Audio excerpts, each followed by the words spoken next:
যে দেশরা খেলা খেলছে, অর্থাৎ ধরেন আর্জেন্টিনা, গতকালকে টিভিতে আপনারা খেয়াল করছেন আর্জেন্টিনাকে দেখানো হয়েছে। আর্জেন্টিনা এই যে বিশ্বকাপ ফুটবল আসছে না, আর্জেন্টিনার কোনো বাড়িতে, কোনো এলাকাতে, কোনো গলিতে একটা পতাকা নেই।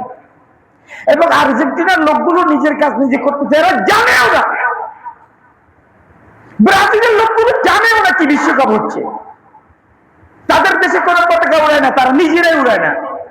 হ্যাঁ, আর্জেন্টিনা থেকে লক্ষ লক্ষ মাইল দূরে আমরা, আর আমাদের দেশে এক মুরব্বী জমিন বিক্রি করে 7.5 কিলোমিটার পতাকা বানিয়েছে। বলেন তো এই লোকটার হাসর কার সাথে হবে? হ্যাঁ, যে যাকে সাপোর্ট করবে রাসূল বলেন তার সাথে তার হাসর হবে, তার সাথে তার কি হবে? দলিল আল্লাহর নবী বলেন আল মারউ মা'a মান আহাব্বা, যার সাথে যার মুহাব্বত তার সাথে তার, বলেন তো জোরে বলেন। এই যে আপনারা জার্সি পরেন, আপনারা যে আর্জেন্টিনা ব্রাজিলের জার্সি পরেন, হ্যাঁ, জার্সি একবার কলিজার মধ্যে লাগান, দেখবেন কিয়ামত কার সাথে হয় আপনার।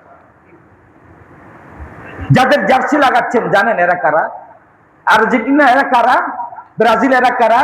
মেসি কারা? আপনি দেখেন মেসির হাতের মধ্যে একটা চোখ দেখেন না আপনারা, হাতের চোখ, এই হাতের চোখ, তার এই রানের মধ্যে চোখ, শুধু চোখ, একটা একটা চোখ। খেয়াল করছেন আপনারা? বলেন তো এক চোখ কার হবে? আরো জোরে বলেন কার হবে? মানে কি মেসি কাকে সাপোর্ট করতেছে? এবং সে দরজালকে বরুদ করে, সে দরজালের জন্য সে প্রার্থনা করে। এবং মেসি নিজে বলছে আমি খেলা খেলে যে অর্থ উপার্জন করি এটা আমি ইসরায়েলকে দিই। কেন? ইসরায়েল যেন ফিলিস্তিনের মুসলমানদেরকে হত্যা করে। আর সেই মেসি কি তুমি বুকে নিয়েছো?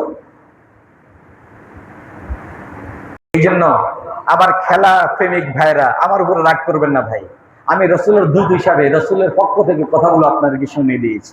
আপনি মানবেন মানবেন এটা আপনার ব্যাপার, আমার বলার দরকার আমি বলে দিয়েছি। আমি বলে দিয়েছি খেলা বর্তমানে যে ফুটবল খেলা এটা কি জায়েজ না নাজায়েজ? হালাল না হারাম? কেন হারাম? অনেকগুলো কারণ আছে, বলার সুযোগ নেই, আমার থেকে শুনে নেবেন। খেলা 3 শর্তের উপরে হালাল, যেটা আমি গত জুমাতে আপনাদেরকে বলেছি। আল্লাহ আমাদের সবাইকে কথাগুলো বুঝে আমল করার তৌফিক দান করুন।